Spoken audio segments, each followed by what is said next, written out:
Hello student, कैसे हैं आप लोग। आज ये वीडियो मैं डाल रहा हूँ। इस वीडियो में 4 थ्योरम मिलेगा, ठीक है ना। और थ्योरम से बहुत सवाल पूछा है, मतलब एक थ्योरम तो कंफर्म एग्जाम में, हर बार एग्जाम में एक थ्योरम पूछा है बार बार, ठीक है ना। तो ये जो थ्योरम मैं दे रहा हूँ ना, इसमें 4 थ्योरम है। एक थेल्स प्रमेय और उसका विलोम है, 2 हो गया। एक पाइथागोरस है और उसका विलोम शायद है, ठीक है ना। तो ये 4 थ्योरम बहुत बार रिपीट हुआ है, ठीक है ना।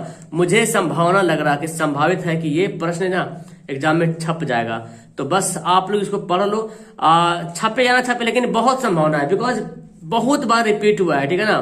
तो मेरे ख्याल से लग रहा है ये संभावित प्रश्न है। इन सभी सवाल को देख लो। थोड़ी लॉन्ग वीडियो हो जाएगी, बिकॉज 4 क्वेश्चन है, तो मतलब थोड़ी सी लॉन्ग हो जाएगी, ठीक है ना। तो इसको चारों को देखना, अच्छी तरीके से देखना, पूरी वीडियो देखना, स्पीड करके देख लो चाहे जैसे भी, लेकिन पूरी वीडियो देख लेना।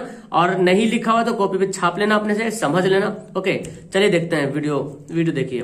पॉइंट 1 है, तो थ्योरम 6.1 हम लोग पढ़ेंगे यहाँ पे, ठीक है। और सवाल की जगह सिद्ध करें कि ये जो मैं लिखा हूँ साधारण प्रतिज्ञा, ये समझ लो सवाल ही है। यदि किसी त्रिभुज की एक भुजा के समांतर अन्य 2 भुजाएं को भिन्न भिन्न बिंदुओं पर प्रतिच्छेद करने के लिए एक रेखा खींची जाए तो अन्य 2 भुजाएं एक ही अनुपात में विभाजित हो जाती है। ये आपका सवाल रहेगा। यहाँ पे शुरू में लिखा रहेगा सिद्ध करें कि किसी त्रिभुज की एक भुजा के समांतर अन्य 2 भुजाओं को भिन्न भिन्न बिंदुओं पर प्रतिच्छेद करने के लिए एक रेखा खींची जाए तो ये अन्य 2 भुजाएं एक ही अनुपात में विभाजित हो जाती है।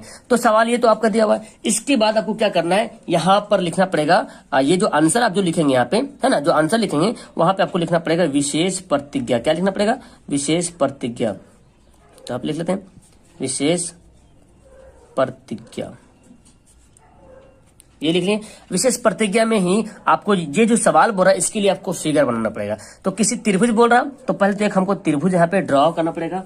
आओ मैं इसको पहले ड्रॉ करता हूँ रेड पेन से, तो आपको बहुत अच्छे समझ में आएगा। एक मैं त्रिभुज बनाता हूँ, ठीक है, त्रिभुज बना लिया।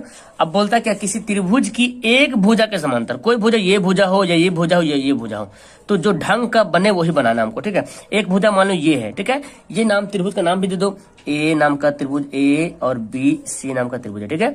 तो एक भुजा के समांतर, एक भुजा कौन हमारा बीसी मान लेते हैं, एक भुजा है। इसके समांतर अन्य 2 भुजाओं को भिन्न भिन्न बिंदुओं पर प्रतिच्छेद करती है। मतलब कहाँ पे प्रतिच्छेद करती है पता नहीं, लेकिन अलग अलग बिंदुओं पे करती है। तो मान लेते एक यहाँ पे है, देखो किसी त्रिभुज की एक भुजा, ये भुजा है, इसके समांतर कर रही प्रतिच्छेद, अलग अलग बिंदु पे कर रही। इसका नाम मैं रखता हूं डी और ई, ठीक है। ये करती है, खींची जाए तो अन्य 2 भुजाएं एक ही अनुपात में विभाजित हो। तो जो 2 भुजाएं बच रहा है ए डी और डी बी और ए और ई सी, यानी कि ये और ये सेम अनुपात में एक ही अनुपात में विभाजित होता है। यानी कि अगर ये 4 है, अगर एडी की लंबाई 4 है तो ए की लंबाई भी 4 होगा।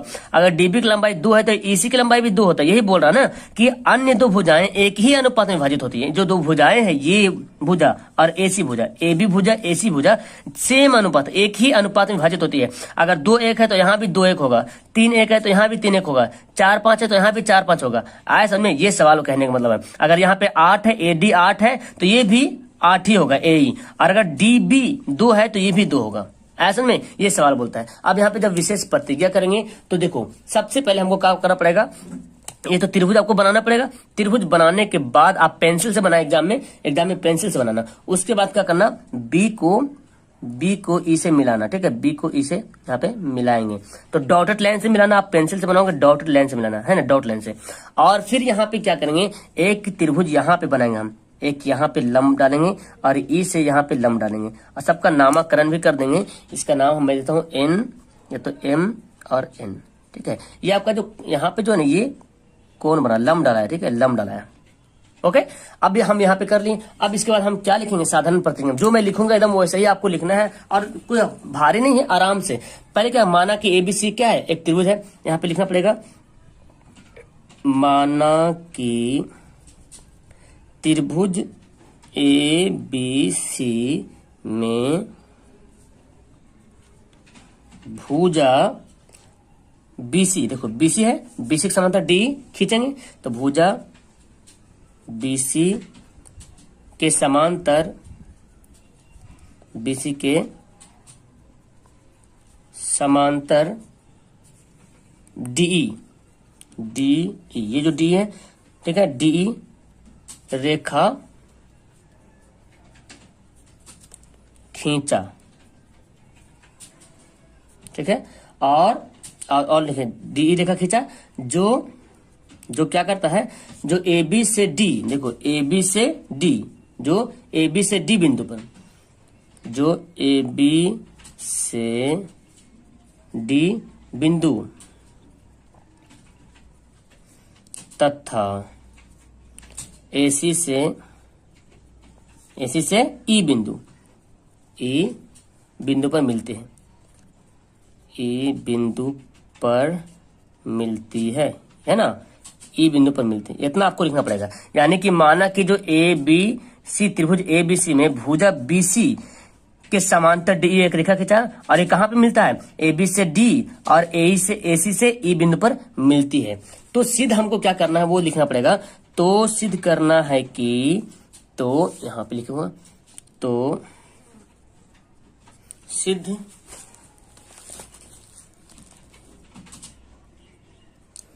सिद्ध करना है कि, क्या सिद्ध करना है, सवाल में क्या बोलता है कि अन्य दो भुजाएं एक ही अनुपात में विभाजित होती है, यानी कि ए बी और ए सी सेम अनुपात में विभाजित होती है, यानी कि ए डी बटा डी बी, और ये किसके बराबर होगा, ए ई बटा ई सी के। ये तो सिद्ध करना, हमको यही निकालना है, यही बोल रहा, ए डी बटा डी बी, ठीक है। देखो ए डी और डी बी, और ये बराबर किसके हैं, ए ई बटा इसी के बराबर है।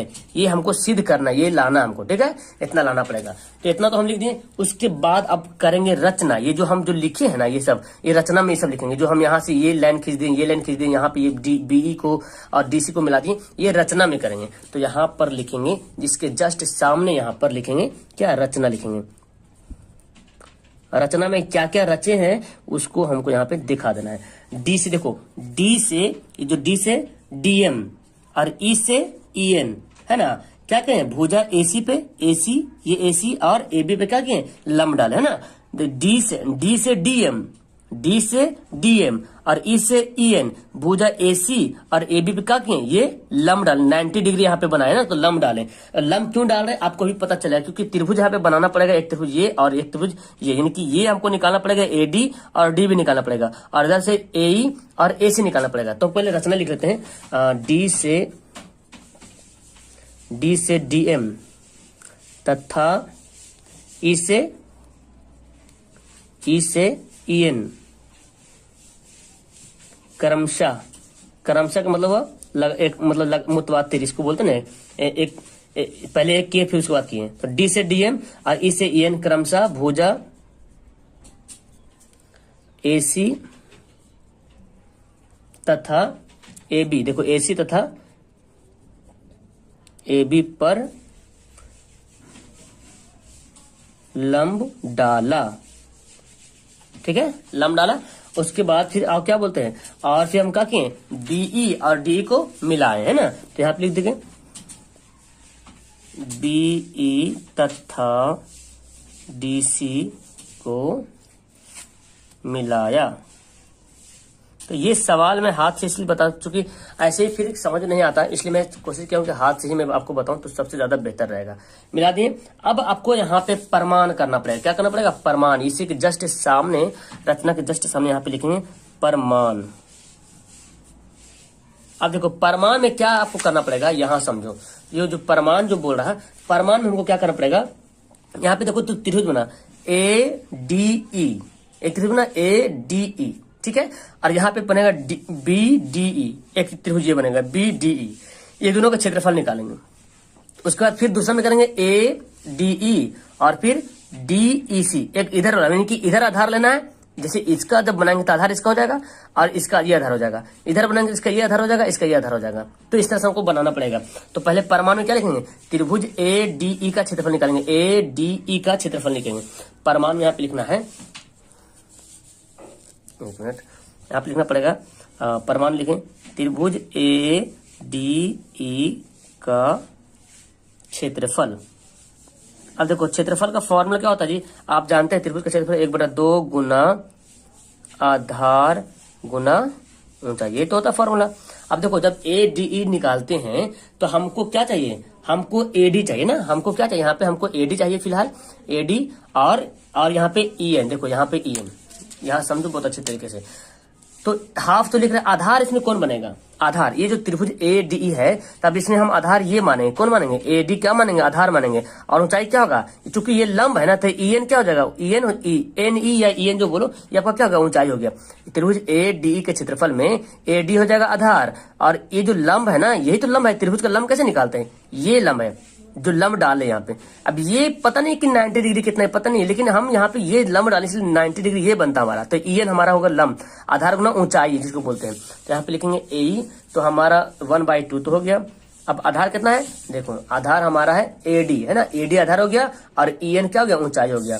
आधार गुना ऊंचाई यहाँ पे लिखेंगे, तो यहाँ पर लिखेंगे एडी गुना क्या बनेगा, ई एन या एनी जो बोलो, ई एन हो गया, एक हमारा हो गया। फिर अब करते हैं इसको ऐसे रहने दो, समीकरण फर्स्ट करो यहाँ पे, कोई दिक्कत नहीं। और फिर लिखेंगे अब किसका निकालेंगे, ठीक है, अब निकालेंगे त्रिभुज डीबीई या बीडीई का क्षेत्रफल निकालेंगे, बीडीई।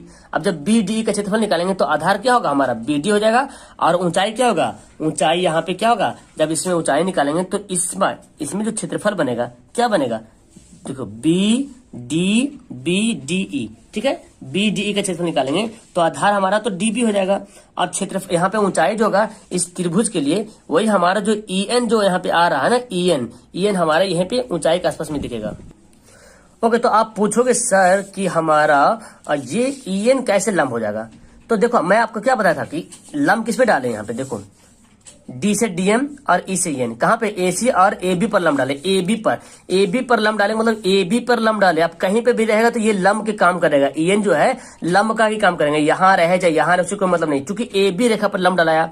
अब त्रिभुज ये रहे या त्रिभुज ये रहे, ये लंब आपका वही गिनती में आएगा, ई एन ही। तो यहाँ पे लिखेंगे त्रिभुज क्या लिखें, बी डी ई का क्षेत्रफल, त्रिभुज बी डी ई का क्षेत्रफल, वही फॉर्मूला होता है 1/2 गुना आधार गुना ऊंचाई, ठीक है। 1/2 तो हमारा 1/2 हो गया। आधार देखो कितना है, यहाँ पे आधार क्या है, बीडी हो जाएगा, है ना, बीडी आधार, और ऊंचाई में वही ई एन हो जाएगा, क्योंकि लंब है तो लंब तो हमारा ऊंचाई वही निकालेंगे, ई एन निकालेंगे, तो हमारा बीडी हो जाएगा ये आधार, और ऊंचाई आपका क्या होगा, ई एन हो जाएगा, ई एन हो जाएगा, ठीक है। समीकरण सेकंड, अब सेकंड को फर्स्ट को सेकंड से क्या निकालेंगे, अनुपात निकालते हैं, ठीक है। तो फर्स्ट यहाँ पे लिखना पड़ेगा त्रिभुज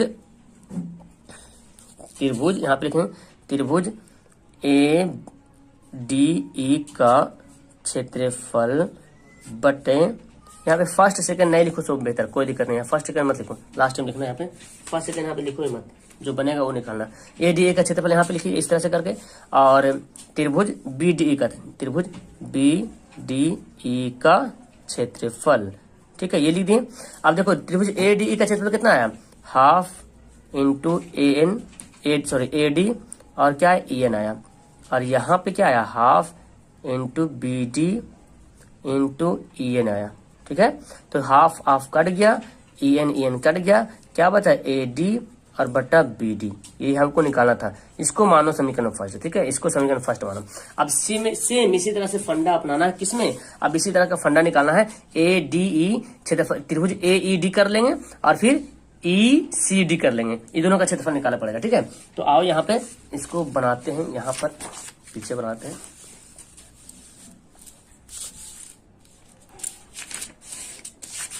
यहीं पे बनाते हैं बेहतर रहेगा। चलो अब लिखते हैं पे, अब त्रिभुज, देखो जी देख रहे हैं यहाँ पे, त्रिभुज किसमें लिखें, ए ई डी लिखते हैं, यहाँ पे इसका नाम चेंज करते हैं, त्रिभुज ए ई डी कर लेते हैं, कोई दिक्कत नहीं, ए डी ई ही नाम रखेंगे तो भी वही होगा, और नहीं भी रखेंगे तो भी वही होगा, ठीक है, या ए डी ई कुछ भी नाम रखेंगे। त्रिभुज ए डी ई का क्षेत्रफल क्या फॉर्मूला होता है, 1/2 गुना आधार गुना ऊंचाई। अब देखो 1/2 तो ठीक है, आधार, अब हम इस त्रिभुज में आधार को किसको मानेंगे, ए ई को मानेंगे आधार, ठीक है, ए ई को क्या मानेंगे, ए ई को अब मानना पड़ेगा हमको आधार, तो अब हमको लिखना पड़ेगा ए, आधार के रूप में ए, और जो लंब इसका होगा, जो ऊंचाई होगा वो क्या होगा, डीएम होगा। तो यहाँ पर लिख लेंगे ए गुना डीएम, ठीक है। अब फिर निकालेंगे तथा त्रिभुज किसका, अब देखो किसका क्षेत्रफल निकालेंगे, अब निकालेंगे CED या DEC, कुछ भी बोलो, है ना। तो त्रिभुज CED का क्षेत्रफल क्या होता है जी, 1/2 इंटू आधार गुना ऊंचाई। बहुत ही इंपॉर्टेंट चैप्टर में पढ़ा रहा हूँ आप लोग को, ठीक है।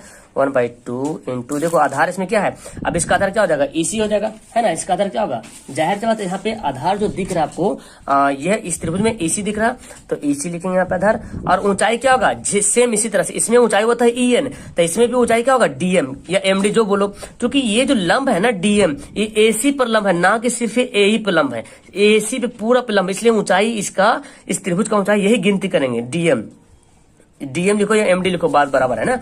अब फिर यहाँ पे उसी तरह से करेंगे, इसलिए त्रिभुज ADE का क्षेत्रफल बटा त्रिभुज CED का क्षेत्रफल, ठीक है। अब देखो जी, त्रिभुज ADE का क्षेत्रफल कितना आया, ADE का क्षेत्रफल 1/2, इसको लिख लेंगे 1/2 इंटू AE इंटू DM, ठीक है। और यहाँ पे 1/2 इंटू EC इंटू DM। अब देखो ये दोनों कटा, DM कट गया, अब क्या बचा, AE बटा EC, है ना। ये समीकरण सेकंड। अब समीकरण फर्स्ट सेकंड को क्या कर लेंगे, क्योंकि दोनों सेकंड से बराबर हो जाएगा, तो यहाँ पे लिखेंगे अब समीकरण फर्स्ट बराबर सेकंड से, दोनों समीकरण को क्या करेंगे, बराबर कर देंगे। जब दोनों समीकरण को बराबर करेंगे तो पहला आपका समीकरण देखो कितना आया था, AD बटा D भी आया था, है ना, पहला समीकरण। और यहाँ पे दूसरा है AE बटा EC आया, तो यहाँ पे लिख लेंगे AD बटा क्या था, DB, है ना, AB बटा DB बराबर AE बटा क्या है, EC, है ना, AE बटा EC। अब ये आपका क्या हो गया, प्रूव्ड हो गया। तो इतना बनाना पड़ेगा आपको, ठीक है। ये थ्योरम सेम टू सेम आधारित है पहला वाला नंबर वाला। अगर पहला वाला समझ में आ गया और सेम टू सेम आधा से ज्यादा पूरा पहले ही तरह काम करेंगे इसमें, और कुछ भी नहीं है, लास्ट में थोड़ा सा आगे अलग करेंगे। ये सवाल आपका है, ये जो लिखा हुआ साधारण प्रतिज्ञा, ये क्या है, सवाल है। क्या बोलता है, यदि एक रेखा किसी त्रिभुज की दो भुजाओं को एक ही अनुपात में विभाजित करे तो वह तीसरी भुजा के समांतर होती है। लेकिन जो पहला थ्योरम था वो बोलता था कि कोई रेखा है, ठीक है, कोई रेखा है और किसी त्रिभुज के किसी भी भुजा में अगर विभिन्न बिंदुओं पे काटती है तो समान अनुपात में विभाजित करती है। तो समांतर रेखा पहले बोल रहा था उसमें, और बोल रहा था समान अनुपात में विभाजित करती है, ये सिद्ध करने के लिए। लेकिन यहाँ पे उल्टा पहले बोल रहा अनुपात में विभाजित करती है, इस सवाल में बोल रहा है कि दो भुजाओं को एक ही अनुपात में विभाजित करती है, तो तीसरी भुजा के समांतर होता है या नहीं होता, ये आपको सिद्ध करना है, बताना है आपको, ठीक है। तो आइए स्टार्ट करते हैं। जैसे जैसे मैं लिखूंगा बताऊंगा आपको, सेम इसी तरह से नोट करना है, और इसी को मैं भेजूंगा आपको, टेलीग्राम पर भेज दूंगा PDF। फिलहाल यहाँ पे देखिए कैसे बनाते हैं इस लेसन को, ठीक है। चलिए तो आइए स्टार्ट करते हैं। सबसे पहले आपको यहाँ पे लिखना पड़ेगा, इसके सामने यहाँ पे लिखेंगे विशेष प्रतिज्ञा। क्या लिखेंगे, विशेष प्रतिज्ञा। और एक बात और याद रखें कि एग्जाम में डायरेक्ट यही सवाल देता है, ठीक है, डायरेक्ट सवाल आता है। और यहाँ पे सिर्फ लिखा रहा है सिद्ध करें कि, अब पूरा सवाल यहाँ से तक रहेगा, सेम पूरा सेम टू सेम रहेगा, ऐसे ही तरह रहेगा, लैंग्वेज चेंज रहेगा लेकिन ऐसे ही रहेगा, कहने का मैटर वही है आपका। अब देखो सबसे पहले हम क्या करेंगे, त्रिभुज बनाएंगे यहाँ पे, जिसकी जो बोल रहा सवाल में। तो त्रिभुज यहाँ पे बना लेते हैं पहले। देखो त्रिभुज का नाम देता हूँ ABC। त्रिभुज क्या बोलता है, किसी त्रिभुज की दो भुजाओं को एक ही अनुपात में विभाजित करें। कोई रेखा है, एक रेखा मान लेता हूँ कि ये रेखा होगा, ठीक है।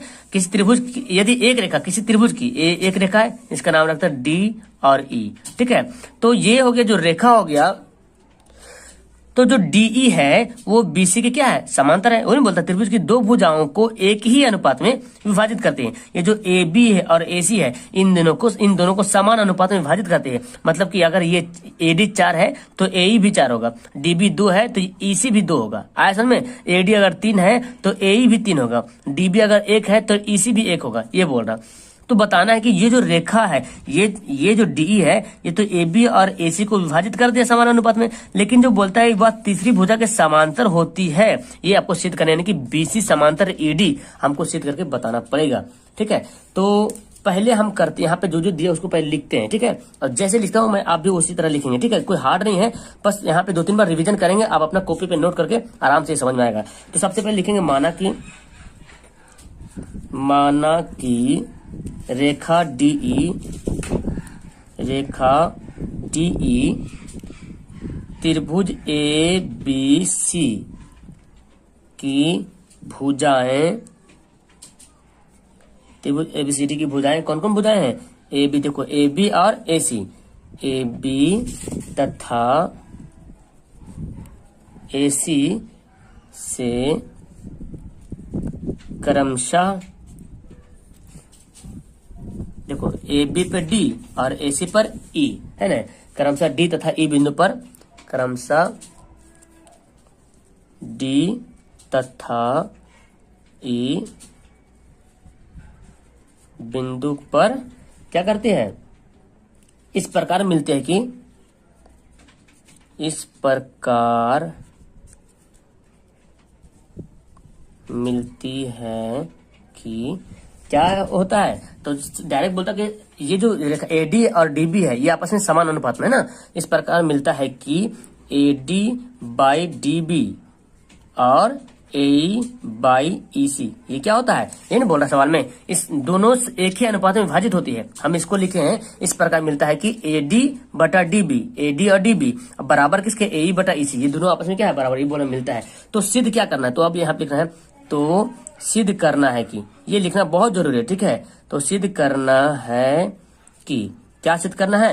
ये बोल रहा ना कि आपस में जो तीसरी भुजाएं के समांतर है, कौन? ये वाला, यानी कि सिद्ध क्या करना है? बीसी समांतर है डी का, यही आपको क्या करना पड़ेगा? सिद्ध करना पड़ेगा। यहां तक लिख लेंगे। यहां तक लिखने के बाद आपको क्या करना है? सेम टू सेम फॉलो करना है जो मैं बताया हूं पिछले वाला वीडियो में।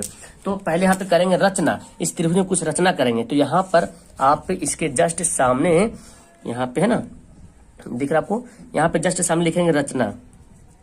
तो मैं इसको हैंड से इसलिए बता रहा था कि आपको अच्छी तरीके से समझ में आएगा। बोर्ड पर से सही से वीडियो दिखता नहीं है ना कभी कभी, और सिस्टम में भी कभी कभी मतलब सही से लिखावट नहीं हो पाता है। तो इसलिए मैं चाहता हूँ कि आपको नोट्स भी मिल जाए, इसका नोट्स भी बन जाएगा और आपको प्राप्त हो जाएगा अच्छी तरीके से। अब क्या करते हैं, रचना में, त्रिभुज में रचना करेंगे, वही जो बी से डी तक पहले मिलाएंगे डॉटेड लाइन से, बी से ई तक और डी से सी तक। ठीक है, और यहाँ पे भी लंब डालेंगे, डी से एम, सेम टू सेम उसी तरह बनाना है। यहाँ पे भी लंब डालें, डी से एम लंब डालें और इसका एन, ये लंब डालें। यहाँ पे देखो, यहाँ पे लंब, यानी कि ए बी पर लंब डालें कौन? ई एन, और ए सी पे लंब डालें एम डी। यही बात को हमको लिखना पड़ेगा रचना में। तो देखो, डी से डी एम, डी से डी एम और तथा ई से ई एन, क्रमशः ए बी और ए सी पर क्या किया? लंब डाला, वही हमको लिखना पड़ेगा। तो यहाँ पे लिखेंगे, जो डी से डीएम जो लंब डाले, डीएम ये किस पे लंब डाला हुआ है? एसी पर, और ई से ई एन जो लंब किस पे डाला है? ए बी पर। तो लिखना पड़ेगा डी से डीएम तथा ई से ई एन, ई से ई एन क्रमशः भुजाएं, पूरा अच्छी तरीके से लिखना पड़ेगा इसको। ठीक है, थोड़ा सा ये क्वेश्चन इसी तरह से है ही है, आपको 5 नंबर कैसे मिलेगा? ये क्वेश्चन इतना इजी भी नहीं है। ठीक है, जो समझ रहे हैं, और इसी के आधार पे आपका सवाल बनेगा जो किताब में दिया हुआ है। भुजाएं किस पर? क्रमशः भुजाएं। अब देखो, जो डी से डीएम है किस पर? एसी, तो पहले लिखेंगे एसी तथा ए बी, है ना, ये क्या है? ए बी है, इधर ए बी पर लंब डाला, ए बी पर लंब डाला, ये लिख लिए। और क्या कहें? बी, और क्या कहें? यहाँ पे देखो, डीसी और बीसी को करके मिलाएं, डीसी और बी को मिलाएं। तो यहाँ पे लिखना पड़ेगा बीई तथा डीसी को मिलाया, है ना, बी और डीसी को क्या मिला दिए। यहाँ तक करके रचना में करेंगे। रचना के करने के बाद आपको नीचे यहाँ पे लिखना पड़ेगा परमान। ठीक है, हवा चल रही है, 1 मिनट, चलो। तो यहाँ पर लिखना पड़ेगा हमको परमान, परमान, अब हमको प्रमाण देना पड़ेगा। क्या प्रमाण है? अब सेम टू सेम कैसे निकालेंगे? ए डी ई का वैल्यू क्षेत्रफल निकालेंगे। ए डी ई जो पहला थ्योरम था, पहला थ्योरम सेम टू सेम पूरा बनाना है प्रमाण में, सेम टू सेम। ये भी पूरा लिखा हूं मैं, वही रचना में भी पहला भी सेम रचना किए थे, सिर्फ यहाँ पे हल्का चेंजिंग है। अब प्रमाण में जो पहले किए थे इसमें भी सेम प्रमाण करना है। तो त्रिभुज ए डी ई का क्षेत्रफल निकालेंगे और फिर बी डी ई का क्षेत्रफल निकालेंगे। ठीक है, तो पहले लिखते हैं यहाँ पे त्रिभुज ए डी ई का क्षेत्रफल। पहला जब समझ जाएंगे तो दूसरा आराम से समझ में आएगा। क्या फॉर्मूला होता है? 1/2 गुना आधार गुना ऊंचाई, ये तो होता है। अब देखो 1/2, इसका आधार देखो क्या है? ए डी ई का क्षेत्रफल में आधार हमको ये लेना है, आधार तो ये भी होगा लेकिन हमको ये लेना है आधार ए डी, और ऊंचाई क्या होगा? E N. ये ए बी पर लंब है, तो ए बी पर जो भी त्रिभुज बनेगा सभी का लंब जो है ना वही ऊंचाई होगा। ठीक है, ए बी पर जो भी त्रिभुज बनेगा, ए बी रेखा पर जो भी त्रिभुज बनाएंगे उस त्रिभुज का लंब ई एन ही जोड़ा जाएगा। और अभी हम ए डी ई ले रहे हैं तो इसका आधार हो गया ए डी और लंब होगा ई एन। तो हम लिख लेते हैं ए डी गुना ई एन, ये लिख लिए। उसके बाद फिर आप किसका निकालेंगे? बी डी ई का निकालेंगे क्षेत्रफल। तो यहाँ पे लिखते हैं तथा त्रिभुज बी डी ई का क्षेत्रफल। क्या फॉर्मूला ये बैठाएंगे? 1/2 गुना आधार गुना ऊंचाई, 1/2 इंटू आधार देखो क्या है, इसका आधार बी डी है और ऊंचाई ई एन है। बताया था ए से लेकर बी तक इस रेखा पर जो भी त्रिभुज बनेगा उसका ऊंचाई वही होगा, क्योंकि ये लंब है, ई एन क्या है? लंब है। तो हमारा आधार हमारा बी डी है, ऊंचाई ई एन है। तो यहाँ पे लिखेंगे B D into E N, हो गया। अब ये दोनों को करेंगे बटा में, यानी कि अनुपात निकालेंगे। तो यहाँ पे लिखते हैं त्रिभुज ए डी, ये वाला बात लिख रहे हैं, त्रिभुज ए डी ई का क्षेत्रफल बटे त्रिभुज बी डी ई का क्षेत्रफल, ये लिख लिए। अब देखो ए डी का क्षेत्रफल कितना है? यही आया ना मेरा 1/2 इंटू ए डी गुना ई एन आया, और यहाँ पे क्या आया? 1/2। देखो ये लिखे बी डी गुना ई एन, क्या आया? 1/2 कट गया, ई एन कट गया, क्या बचा? ए डी बचा और बी डी बचा, ए डी बचा और बी डी बचा। इसको मानो समीकरण फर्स्ट कर लो तो वो भी ठीक है, नहीं तो फिर रुक तो बताते मैं कैसे कैसे करना है। यहाँ तक कर लिए। उसके बाद अब नेक्स्ट करेंगे हम लोग यहाँ पे करेंगे नेक्स्ट। ठीक है, यहीं पे इसको रखता हूं। तथा अब किसका निकालना है? देखो अब निकालना किसका? अब फिर हम लिखेंगे ए डी ई का क्षेत्रफल, फिर वही लिखेंगे त्रिभुज ए डी ई का क्षेत्रफल फिर से। तथा त्रिभुज ए डी ई का क्षेत्रफल, वही फॉर्मूला 1/2 इंटू आधार इंटू ऊंचाई। ठीक है, 1/2 इंटू आधार हमारा क्या है? देखो आधार, इसका आधार आपका क्या? देखो ए डी ई निकाला। अब आधार हमको ए ही लेना है, इधर वाला आधार लेना है ए, और इसका ऊंचाई क्या होगा? डीएम। ये देखो ए सी पर जो है लंब क्या है? डीएम है। तो ए सी पर कहीं पर भी त्रिभुज बनेगा लंब यही हो, डीएम ही कहलाएगा। डीएम बोलो या एमडी बोलो, कुछ हो गया। फिर निकालेंगे एवं अब क्या निकालते हैं? देखो ई बी सी सी ई डी या डी ई सी कुछ भी लिखो यहाँ पे। तो त्रिभुज डी ई सी का क्षेत्रफल, यहाँ पे कुछ भी लिख सकते हैं, कोई दिक्कत नहीं। त्रिभुज डी ई सी का क्षेत्रफल क्या होता है? फॉर्मूला 1/2 इंटू आधार इंटू ऊंचाई, ये हो गया। तो 1/2 इंटू आधार कितना है जी? इसमें आधार क्या होगा? ईसी हो जाएगा, आधार ईसी हो जाएगा आधार, और ऊंचाई वही हो जाएगा। क्या होगा? इस त्रिभुज में ऊंचाई हमारा डीएम ही हो जाएगा, डीएम या एमडी। अब फिर वही यहाँ पे उसी तरह से करेंगे, इसलिए यहाँ पे लिख लेंगे त्रिभुज ए डी ई का क्षेत्रफल बटा त्रिभुज डी ई सी का क्षेत्रफल, हो गया। अब इसका क्षेत्रफल क्या आया? 1/2 इंटू ए इंटू डीएम, ये आया था। और इसका क्षेत्रफल क्या आया? 1/2 इंटू एसी इंटू डीएम। काटाकाटी करो, ए काटाकाटी करके काटाकाटी यहाँ पे हो गया। क्या हुआ? ए ई यहाँ पे बचा और ईसी बोलो या सी ई बोलो, बात बराबर है, ये हो गया। अब क्या करते हैं? प्रश्न में यहाँ पे अब देखो, यहाँ पे अब आपका मेन काम शुरू होता है। यहाँ तक तो पहले से तरह बना दिए, अब यहाँ पे आपका मेन काम शुरू होगा। यहाँ पे लिखेंगे प्रश्न से। प्रश्न में क्या दिया हुआ है? प्रश्न में दिया हुआ है कि ए डी बटा बी डी जो कि बराबर है ए ई बटा इसी का है ना, यही तो था। देखो ये तो प्रश्न में दिया हुआ था AD बटा DB और मिलती है AE बटा EC, ये प्रश्न दिया हुआ था, हमको लाना ये फिलहाल, तो ये प्रश्न में आपका दिया हुआ है। तो अब आप बताओ ये जो AD बटा DB है ये किससे आया है? हम इस AB बटा DE के जगह पे हम ये लिख सकते हैं। देखो यहाँ पे समझो तरीके से AB बटा DB है और हमारा यहाँ पे भी AD बटा DB है, तो इसके जगह पे हम ये वाला वैल्यू पुट कर सकते हैं, त्रिभुज ADE का क्षेत्रफल लिख सकते कि नहीं लिख सकते जी। तो अब यहाँ पे हमको लिखना पड़ेगा त्रिभुज ADE का, आपको दिखाई देते हैं यहाँ पे क्या लिखता है, देखो त्रिभुज ADE का क्षेत्रफल है ना, ये लिखना पड़ेगा क्योंकि इसके बराबर में हमारा ये वाला ये जो है इसके बराबर है। तो त्रिभुज ADE का क्षेत्रफल, ओहो त्रिभुज ADE का क्षेत्रफल बटा क्या है, त्रिभुज BDE का क्षेत्रफल है ना, त्रिभुज BDE का क्षेत्रफल हो गया, यहाँ पे लिख लिए। और यहाँ पे ये जो AE और EC है, तो यहाँ देखो ये जो अभी बनाए यहाँ पे, ये देखो AE और EC आया, ये किसके बराबर है, ADE का क्षेत्रफल, यहाँ पे लिख सकते हैं त्रिभुज ADE का क्षेत्रफल फिर त्रिभुज DEC का क्षेत्रफल। ध्यान से देखना, थोड़ा सा दिमाग भटकाओगे सब खत्म हो जाएगा।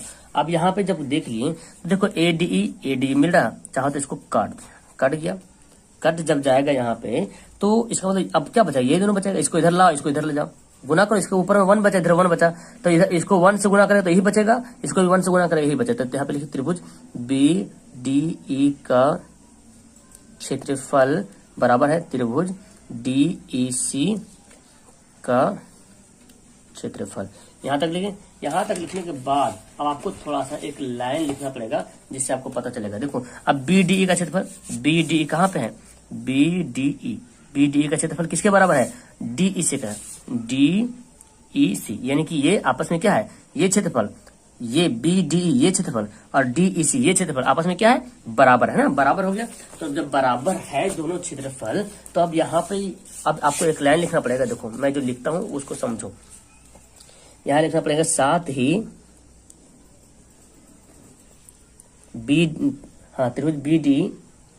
त्रिभुज BDE तथा त्रिभुज DEC एक ही आधार पर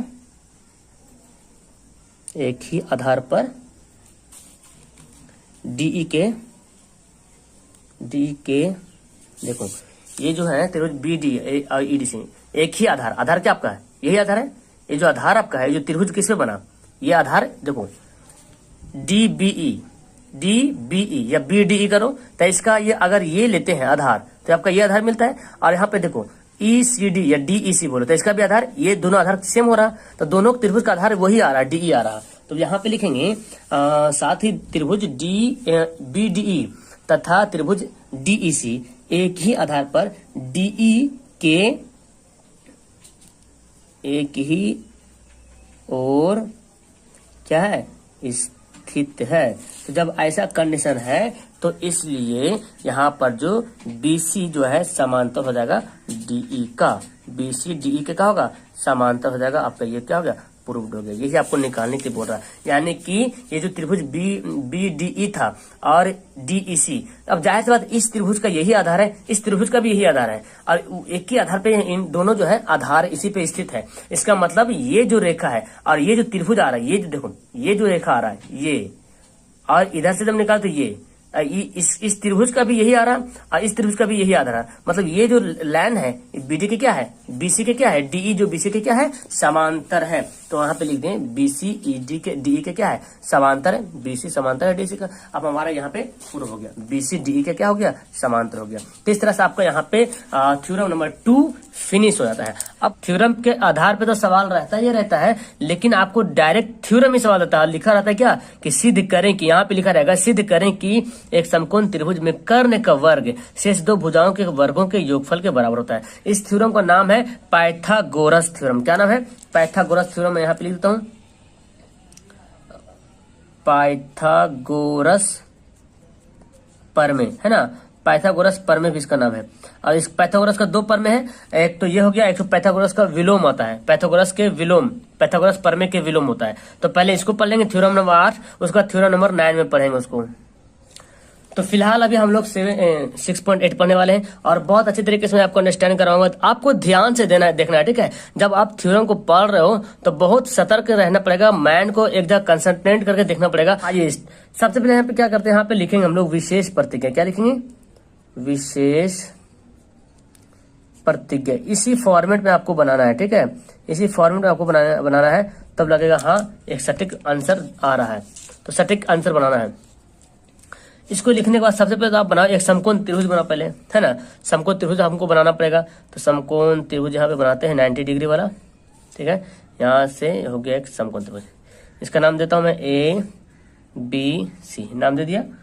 अब बोलता है कि समकोण त्रिभुज में कर्ण है, ये जो कर्ण होता है ना AC, वो AB का स्क्वायर यानी कि AC का स्क्वायर जो होता है, AB के स्क्वायर और BC के स्क्वायर के योग के क्या होता है? बराबर होता है। जानते हैं बहुत अच्छी तरीके से। तो यहाँ पे वही हम बात यहाँ पे लिखते हैं। यहाँ पे लिख देते हैं कि माना कि ABC एक क्या ऐसा त्रिभुज है? एक समकोण त्रिभुज है, ये मान लिए। तो जब मान लिए हैं तो जब समकोण त्रिभुज हो गए ABC में, तो जिसमें कोण B बराबर कितना डिग्री होगा? कोण B बराबर 90 डिग्री, है ना। कोण B बराबर क्या हो जाएगा? 90 डिग्री। तो सिद्ध क्या करना है? तो सिद्ध करना है कि ज्यादा हार्ड नहीं ये वाला थ्योरम है, ठीक है। सिद्ध करना है कि जितना हार्ड था तो आप लोग पढ़ लिए हैं, 3-4 टाइप का थोड़ा था। सिद्ध क्या करना है कि कर्ण का वर्ग, कर्ण क्या है? AC। तो AC का जो स्क्वायर होता है वो शेष दो भुजाओं के यानी कि AB का स्क्वायर, दो भुजाओं के वर्गों का योग मतलब प्लस एक AB का स्क्वायर और एक BC का स्क्वायर। यही सिद्ध करना है कि ये जो है ना, जो कर्ण होता है AB के स्क्वायर और BC के स्क्वायर का योग के बराबर होता है। ये हमको सिद्ध करना है। चलो तो अब इसमें करेंगे रचना। तो इसके सामने लिखते हैं रचना। रचना में क्या करते हैं, यही जो आपका जो देख रहे हैं ना, यहाँ पे एक लंब डालते हैं, ठीक है। तो जब लंब डालेंगे, ये तो ऑलरेडी ABC में तो B ऑलरेडी लंब है, 90 डिग्री है। और जब यहाँ पे लंब डालें तो ये D क्या बन गया? यहाँ पर ये बन गया 90 डिग्री। इधर से ले लो या इधर से ले लो, है ना। दोनों यहाँ पे जो बन गया 90 डिग्री, यहाँ पे हम मान रखते हैं इसका D नाम रख दिए। अब जो हम रचना किए उसको यहाँ पे लिखते हैं ताकि B से BD AC पर क्या किए? लंब डालें। B से BD AC पर लंब डाला, वही लिखना पड़ेगा। B से BD कर्ण AC पर लंब डाला। ये तो लंब डाल दिए। अब हमको यहां से बताना पड़ेगा परमाण। हमको यहाँ परमाण करना पड़ेगा। तो परमाण यहाँ पे लिख लेते हैं,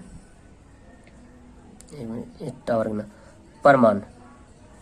परमाण में आप क्या करना है? अब हम क्या करेंगे, देखो यहाँ पे दो त्रिभुज बन गया, ADB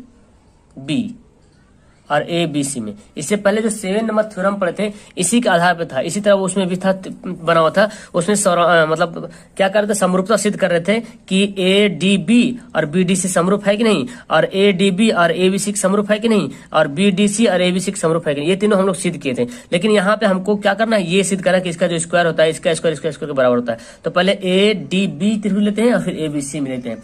तो आप जो जानते हैं ये तो समरूप होता ही होता है ना। क्योंकि अभी पहले हम सिद्ध किए थे इसके पहले 6.7 में।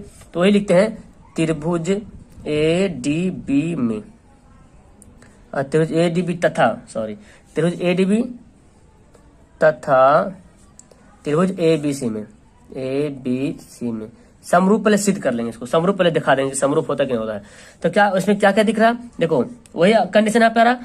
अगर यहाँ पे लेना चाहेंगे तो ADB में D क्या है? समकोण है, और ABC में B क्या है? समकोण है कि नहीं। तो यहाँ पे लिखना पड़ेगा कोण ADB बराबर है कोण त्रिभुज ABC। त्रिभुज ADB बराबर त्रिभुज ABC। यहाँ पे इस त्रिभुज में D समकोण है, इस त्रिभुज में B समकोण है।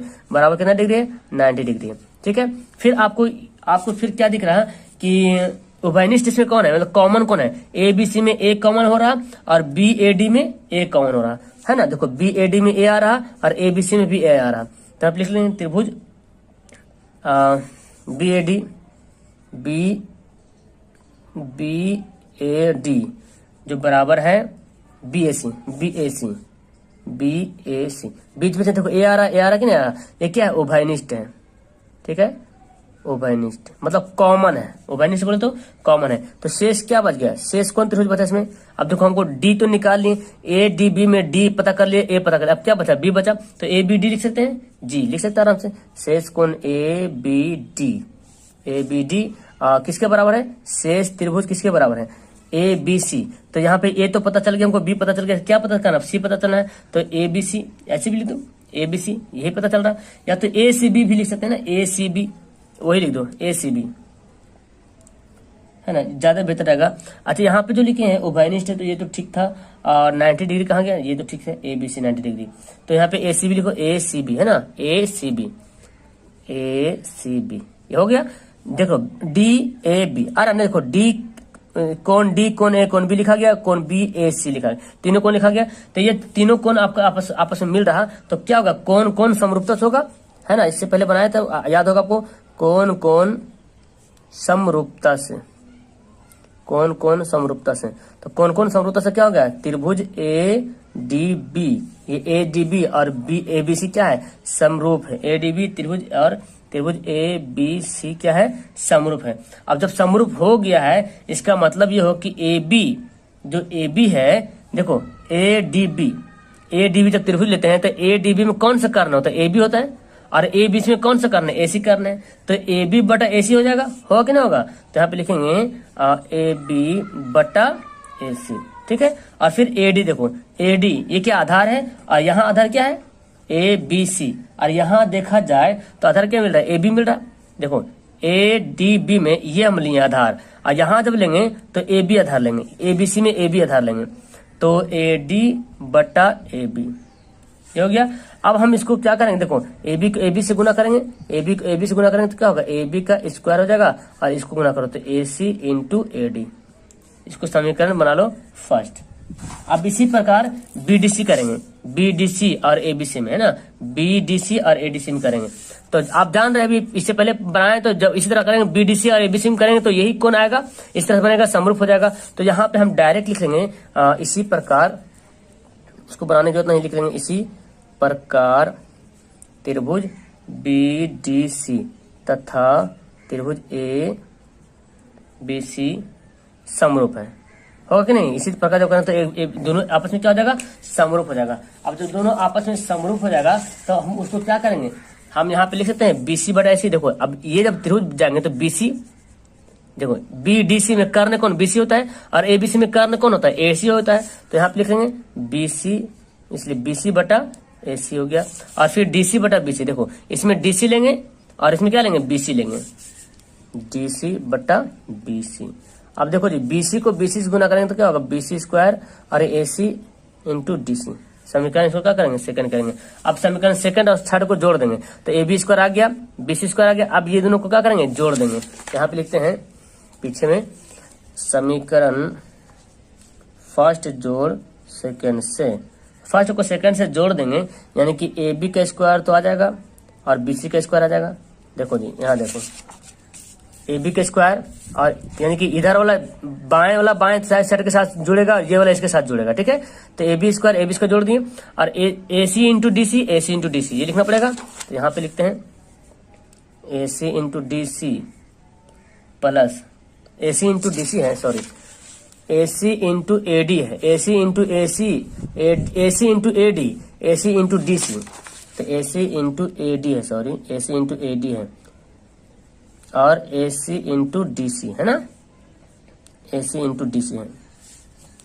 अब देखो ए सी मिल रहा है यहाँ पे, तो ए सी से ले लिए कॉमन, क्या बचा A D plus D C, ये नहीं बताया A D plus D C. अब आप जानते हैं जी, देखो ए डी और D C, A D D C मिलकर क्या बनेगा, ए सी बनेगा, ए डी और डी सी, यहाँ से तक ए डी, यहाँ से तक डी सी है, तो ये दोनों मिलकर हम ए सी लिख सकते हैं कि नहीं लिख सकते हैं, बिल्कुल लिख सकते हैं। तो हम इसके जगह पे क्या लिख देंगे, ए सी इंटू ए सी, और ये क्या हो जाएगा, ए सी का स्क्वायर हो जाएगा। तो यहाँ पे इसलिए यहाँ पे ऐसे ए सी स्क्वायर जो है ए बी का स्क्वायर प्लस BC का स्क्वायर के क्या है बराबर है। AC का स्क्वायर जो है AB square plus BC square के जोड़ के बराबर है, और ये क्या हो जाएगा प्रूव्ड हो जाएगा। तो इस तरह से आपका कितना आसान से ये पूरा क्लियर हो गया। और ये आपको कब बनाना आएगा, जब आप थ्योरम नंबर 7 पढ़ोगे, 7 नंबर, तो ये बहुत अच्छे तरीके से समझना है, क्योंकि इसमें हम कहा कि समरूपता को यहाँ दिखाएं। एक समरूपता जब दिखाएं उसमें हम तीनों समरूप दिखाए थे, ADB और ABC बताए थे समरूप के लिए, फिर BDC और ABC बताए समरूप के लिए, और फिर बोले कि ADB और BDC आपस में ये दोनों आपस में समरूप है, तो समरूपता उसमें सिद्ध किए थे। ठीक है, तो अगर 6.7 अच्छी तरह से समझ में आया होगा तो ये इजी से समझ में आ गया होगा, इसमें और कुछ भी नहीं लगा होगा, क्योंकि उसमें ना यही बताए थे, ये जो आप देख रहे हैं ना, ये जो समझ में आया ना आपको, यही बताए थे अलग अलग से, तो उसी का ये पार्ट समझ लो अगला पार्ट है। तो इस तरह से आपका थ्योरम नंबर 6.8 जो है बहुत इंपॉर्टेंट है, पाइथागोरस थ्योरम। एग्जाम में बहुत बार ये थ्योरम आता है। ठीक है, पाइथागोरस थ्योरम और थेल्स पर में, ये 2 थ्योरम पाइथागोरस का, 2 थ्योरम थेल्स का, यानी कि 4 थ्योरम जो है बहुत ही काफी अहम है। तो आइए क्या बोलता है जी, यदि किसी त्रिभुज की एक भुजा का वर्ग अन्य 2 भुजाओं के वर्गों के योग के बराबर होता है। अब पता है, अभी हम थ्योरम नंबर 8 में यही सिद्ध किए थे कि त्रिभुज का एक भुजा का वर्ग जो होता है अन्य 2 भुजाओं के वर्गों के योग के बराबर होता है, ये सिद्ध किए थे। लेकिन बोलता बराबर तो होता है, लेकिन पहली भुजा का सम्मुख कोण समकोण होता है, बहुत इंपॉर्टेंट है। चलिए तो हम इसको पहले क्या करेंगे, सबसे पहले यहाँ पर करेंगे विशेष प्रतिज्ञा। आपको तो ये फॉर्मेट पता चल गया होगा, चूंकि शुरू से पढ़ रहे हैं आप लोग, नहीं पढ़े ना पूरा तो डिस्क्रिप्शन में लिंक दिया हुआ, वहां पे जाइए, थ्योरम नाम का लिखा हुआ है, प्लेलिस्ट थ्योरम नाम का खुलेगा, पूरा थ्योरम, नो थ्योरम पूरा उसमें रखा हुआ है, या तो फिर मैथ सब्जेक्टिव लिखा हुआ उसमें भी जाएंगे तो मिल जाएगा विशेष प्रतिज्ञा। अब विशेष प्रतिज्ञा में पहले क्या करेंगे, सबसे पहले बोलता किसी त्रिभुज की एक भुजा का वर्ग अन्य 2 भुजाओं के वर्गों के योग के बराबर होता है। ये त्रिभुज कैसा रहेगा, जब कुछ त्रिभुज का एक वर्ग होगा और अन्य 2 भुजाओं के वर्गों के योग के बराबर होता है, तो वो त्रिभुज कैसा होता है जी, वो त्रिभुज होता है समकोण। कैसा होता है, समकोण त्रिभुज होता है। तो हम समकोण यहाँ पे ड्रॉ कर लेंगे यहाँ पे। चलिए अब यहाँ पे नाम देता हूं मैं ABC नाम दे दिया। अब हमको यहाँ पे मानना पड़ेगा जी, तो मान लेते हैं यहाँ पे माना कि त्रिभुज ABC एक त्रिभुज है, त्रिभुज माना कि ABC एक त्रिभुज है।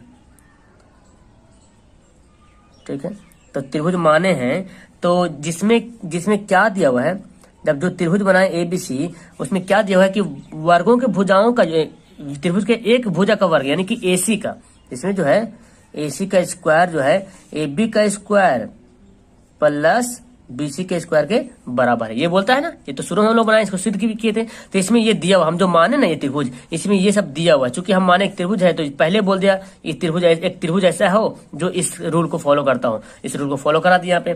तो सिद्ध क्या करना है, तो सिद्ध यही करना है, तो सिद्ध करना है कि क्या सिद्ध करना है, बोलता है कि पहली भुजा का सम्मुख कोण, ये जो पहली भुजा देख रहे AC, इसके सामने वाला कोण, सम्मुख कोण जो है समकोण होता है, मतलब 90 डिग्री होता है। कहने का मतलब कि ABC जो है क्या है 90 डिग्री है, कोण ABC बराबर 90 डिग्री। आया समझ में। हमको क्या सिद्ध करना है कि जो पहली भुजा कोण हमारा AC है, इसके सम्मुख कोण का होता है, सामने वाला जो भुजा के सम्मुख कोण, सामने वाला जो कोण होता है उसको बोलते हैं सम्मुख कोण। तो भुजा के सम्मुख कोण जो है B है वो है 90 डिग्री, यही हमको सिद्ध करना है। अब हमको पहले करना पड़ेगा रचना। क्या करना पड़ेगा, रचना करेंगे तभी होगा। यहाँ पे लिखते हैं रचना।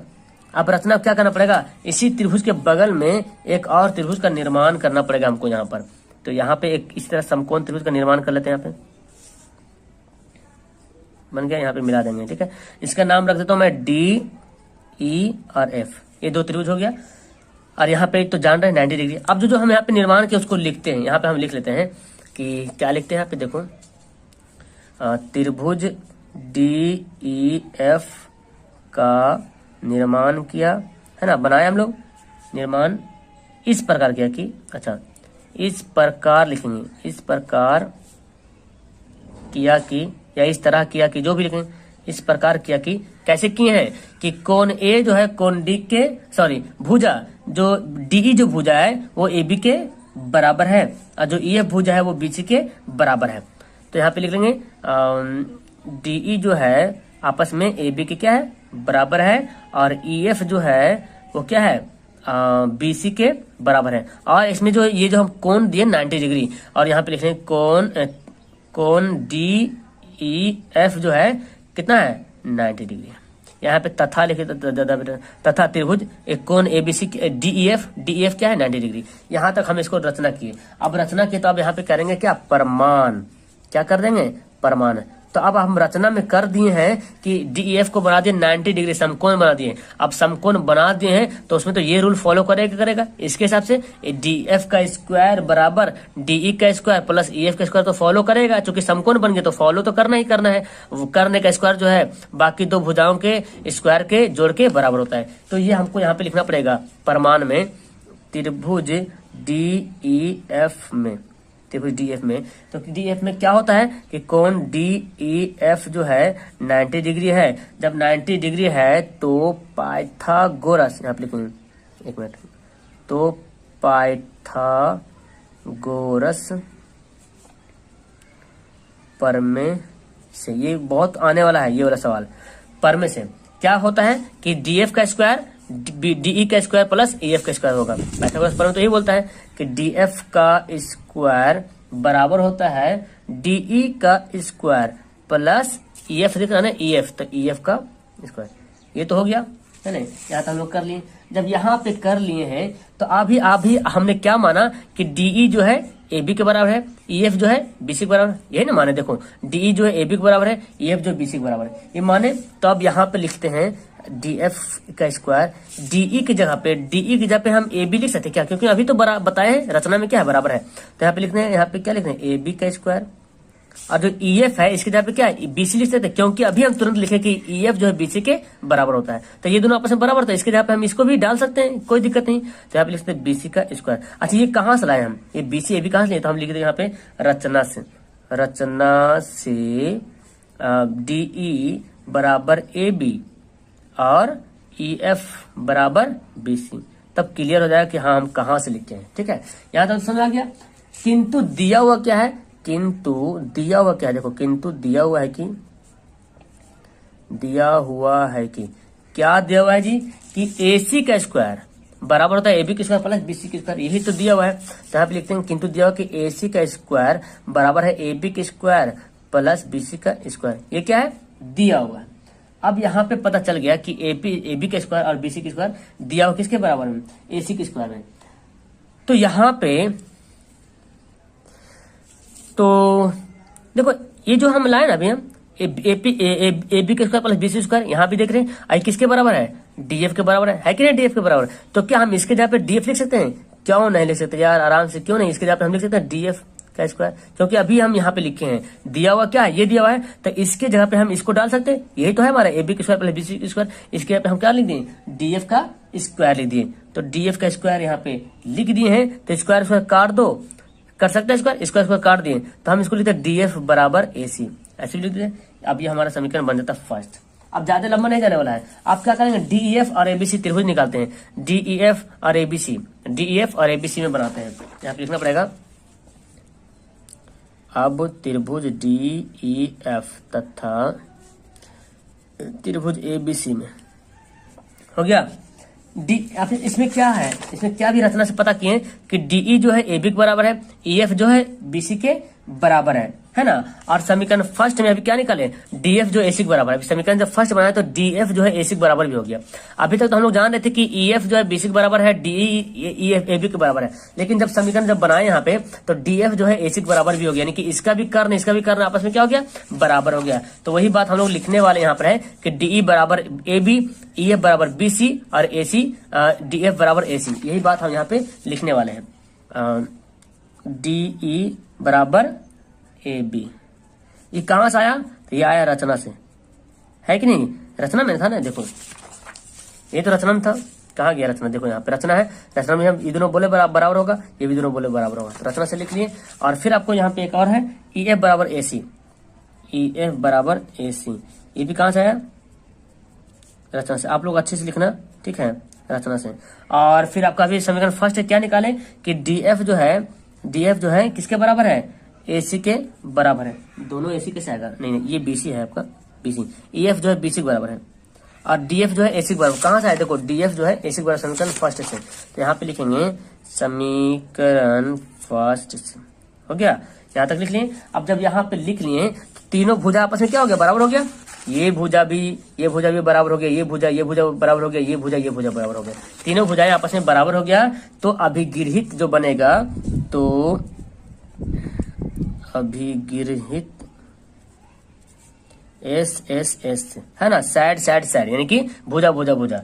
तो क्या होता है जब भुजा भुजा हो गया तो त्रिभुज जो डी ई एफ जो त्रिभुज है ये आपस में क्या हो गया, सर्वांगसम हो गया। त्रिभुज ए बी सी का आपस में क्या हो गया, सर्वांगसम हो गया। तो सर्वांगसम जब होता है, तो जब सर्वांगसम होता है तो दोनों त्रिभुज आपस में क्या होता है, बराबर होता है। यानी कि त्रिभुज जो है या तो कोण, सॉरी, जब सर्वांगसम होगा तो ये कोण आपस में क्या होगा, बराबर हो जाएगा। यानी कि डी ई एफ कोण जो है एबीसी के आपस में क्या है, बराबर है। तो लिख लेंगे कोण डी ई एफ बराबर हो गया कोण ए बी सी। अब जब बराबर हो गया, अभी डी एफ को क्या माने थे हम लोग, 90 डिग्री माने कितने कितने, देखो यहाँ पे डी एफ को माने थे क्या हम लोग, डी ई एफ को माने हम लोग 90 डिग्री।